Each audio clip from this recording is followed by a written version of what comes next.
Welcome to this video on and gives an example of logistic regression applied to our classical data for intention to buy.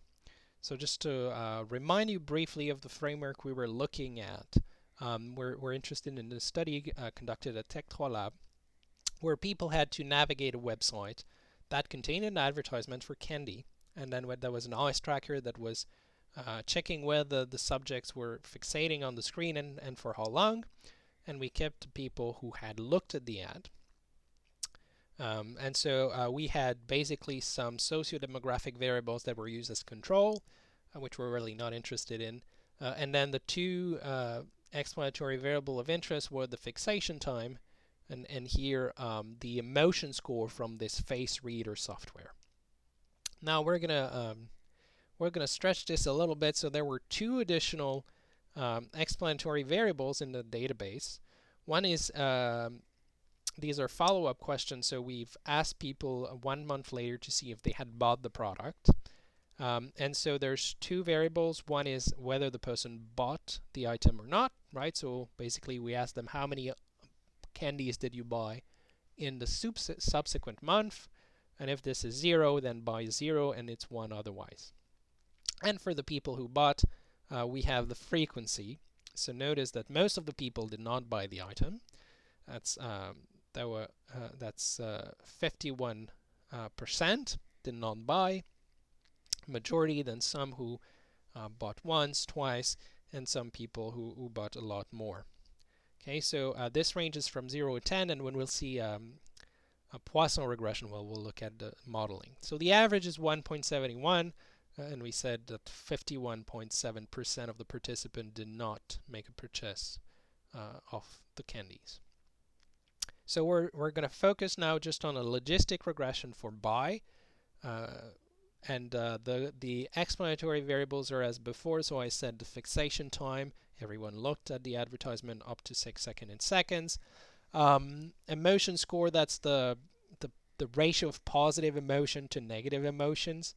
Then we have sex, age, revenue, which is categorical, education is categorical, and another binary variable for marital status. So our logistic regression is just going to look pretty much the same as a linear regression, except now we don't have an error term, okay, because there's no additive structure here. We're only interested in modeling the probability of making a purchase, and the variability comes from the distribution of y itself. Okay, so we're going to model the log odds of the probability of success as this linear combination here of the explanatories, no interaction. Okay. So we said in the previous video the betas really only make sense on the exponential scale because every time you keep all the other explanatory fifths, but you change the value of one, let's say xk, you increase it by 1, the odds are multiplied by exponential of beta k. So we're really only interested in these coefficients for the linear prediction on the exponential scale. Now there are multiple different procedures and stats that would allow you to fit a logistic regression. One is Glimmix, which we will not cover. One is GenMod, which we will use for other regression. Here I'm going to use a procedure logistic, which is only for logistic regression, because it allows me to get notably these exponentiated parameters and some confidence intervals. Okay, it's not a panacea. We do have some issues with that one. So I'm going to use proc logistic. I'm going to add these options. So x beta allows me to get the exponential of the betas in the table of coefficient estimates, and I'm requesting here a profile likelihood confidence interval for the odds and also for the parameters. Okay, so the parameters, I'm going to get a confidence interval for each parameter in term, and these are going to be profile likelihood based. Okay.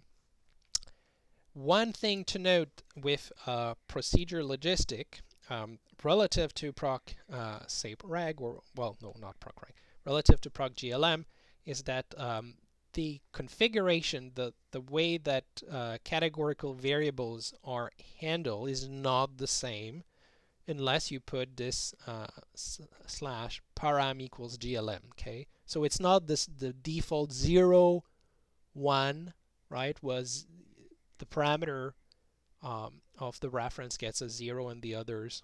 You have covariates that are binary covariates that are included in the model. This is not the interpretation unless you put this param equals glm. So I stress it out. Do not forget this.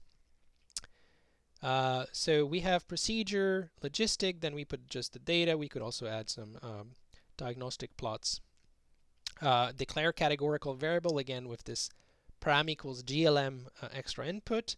And then we will put here a model with a reference for the response. So if we put reference equals not, that means we're modeling the probability of success. Okay, you could get the other, and of course one is if you get one, you have also the other. It's just more interpretable. And I'm requesting as extra options confidence limit for the betas. I want also a table with the odds and confidence limits and the exponential of beta. So let's look a bit at the output. Slightly different from the output of ProgGLM. We'll have a lot more things to handle. So there will be first some goodness of fit statistics, right? AIC, BIC for the models, intercept only and the model with all the covariates. So you could perform likelihood ratio tests here. There's an overwhelming evidence that your model with the covariates is doing better than the model without. Okay, just based on the likelihood ratio statistic. And here also AIC and BIC. So this ST line, this is Schwarz criterion, that's BIC. It's just another name. And SAS is not consistent throughout procedure with the labeling. So the model with covariates fits better. And not surprising, you have a null hypothesis. So I said we could do a likelihood ratio test. So if you look at the difference between 166 and 114, that's twice the difference in log likelihood. Negative log likelihood, you would get a difference of 51. And we added, relative to the model with no covariates, on intercept only, we've added 9 beta parameters. And so the number of restrictions, fixing all of these equal to 0, that's 9 degrees of freedom. So there's 3 choices in the table. There's the likelihood ratio test, there's a score test, and there's the wall test. And because they're all calculated, the more reliable one is a likelihood ratio test. Okay, so I wouldn't put too much faith in the others, but here they all point to us the same conclusion, namely there's at least one useful explanatory in your model. You also have a type 3 analysis of the effects with the global use of the variables. Unfortunately for proc logistic, these are made using multivariate wall statistics, which are all not that great. So if you use this proc gen mod, you could also fit a logistic model, and then you would get likelihood ratio tests for comparing the model with and without education and so on. So we do have a lot of things. So goodness of fit diagnostic, that's really for null versus model with covariates. So you also have the information criterion. The nice thing is because you have the negative twice the log likelihood in the table, you don't have to actually compute this yourself. And as I said, if you wanted type 3 effects based on likelihood ratio statistics, you could use the GenMod procedure, which we will cover in a few videos with the option type 3. So here is another table that's in the output. These are the parameter estimates. So you'll have the betas in the first, so you have df equals 0 here. Okay, so revenue, there's 2 categorical variables that we've declared here. They have a 0, okay, because these are in the baseline. Then you have estimates, which is the beta hats. Their standard errors, which is based on the asymptotic normality. Then you have a chi-square, world chi-square. That's the equivalent of the t statistic we had before, right? So they're still based on a wall test estimate divided by here standard errors, but they're squared. We're looking, because these are two-sided, we're looking at the probability that this is bigger than a chi-square 1 variable. Okay, so if you plug in 0.51 and you look at what's percentage of having something bigger than 0.51 for a chi-square 1, you can see that the probability is 47%. So, okay, this is the intercept. We're not interested in this particular test, but you can see that sex doesn't appear to be significant, nor age.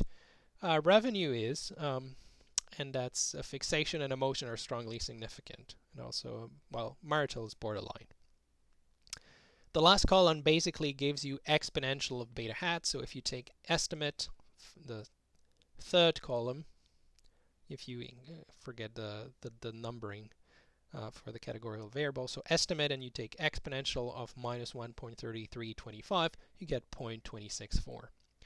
Okay, so these are just convenient for interpretation, because if you have to interpret the parameters again, it's the ratio, it's the odds ratio gets multiplied by, for example, 3.64 when you go from revenue class 3 to revenue class 1. Okay, so when revenue 1 increases by 1, that means you go from baseline to revenue equals 1. The test of significance that you get in the wall chi-square are wall-based statistics, and so you could also have looked at the type 3 with GenMod if you had wanted something different. You could also look at the other side of the coin.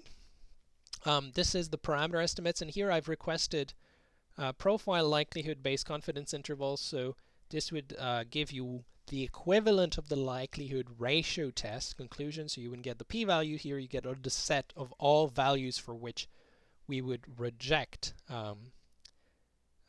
we would fail to reject, sorry, the null hypothesis. And if you know these, you can also know whether you fail to reject. So the confidence interval here are for the beta hats. So if 0 is in the interval, the parameter is not statistically different from 0. Okay, so you see that EDIC 2, this is minus 1.29, 1.04. EDIC 1 also, but again, we would need to look at the global significance of these variables. Okay, marital is barely significant, so the confidence interval is negative, goes up to minus 0.0342, does not include 0. You can get the same thing with the exponential of the parameters. So this is giving you directly the interpretation in terms of odds ratio, right? So if you go from sex equals naught to sex equals 1, I think men is 0 and woman is 1, this increases your odds of buying the product by 1.63, everything else being constant. And your confidence interval for this effect on the odds ratio is 0.62, 4.35. And if you actually notice, because these are based on a profile likelihood, they're invariant to reparameterization. So if you're looking at beta or exponential of beta, well, if you exponentiated the coefficient, we also exponentiated here the confidence limits. Okay, so exponential of minus 5.02, minus exponential of minus 0.47, that gives you 0.621. These are nice to have, and so you could get the table of exponentiated coefficient. So we can get to now the parameter interpretation. Okay, so we take this table here, and we're just going to run down with the different parameters. So sex 1.63. So the odds of buying for women are 1.633 times higher than those of men, everything else being constant. Okay, so in our sample, women have a higher chance of buying than men, even after we account for the other variables. Exponential of beta hat for age, that's 0.94. So here, continuous variable, when age increases by 1 year, odds change by a factor of 0.94.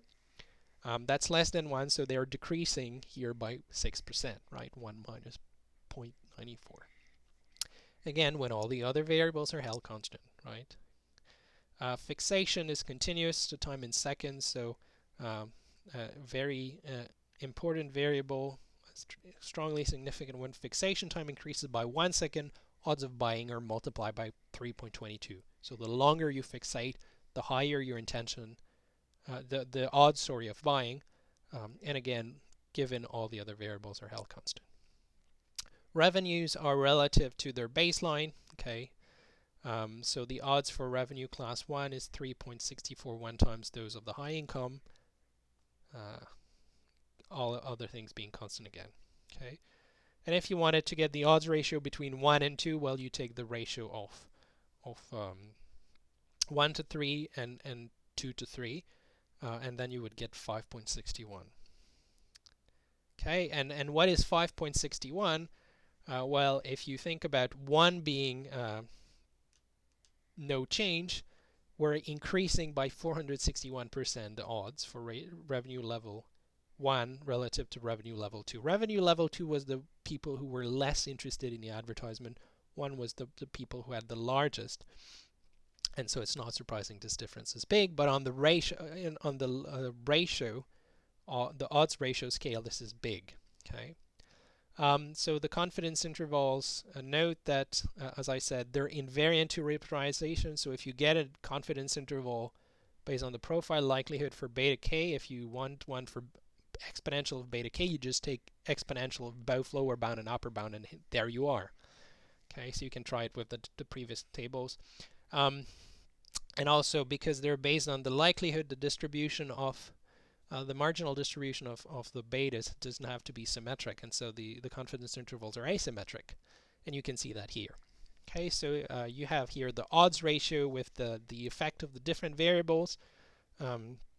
So basically you have the point denotes the point estimate, that's exponential of beta k, and here you have the confidence intervals. Okay, so you can see that, for example, revenue 1 versus revenue 3, the effect is anywhere between an increase of almost 1400% to no effect, no change. Okay, so there's a lot of uncertainty for this particular revenue class. Some are negative, but notice the asymmetry is very strong. So using a wall type confidence interval, which is symmetric, is not going to really fly. Okay, it's not going to give you good properties. So you can see which one has the biggest effect, and of course it depends on the units, what you're actually multiplying. Thank you for watching.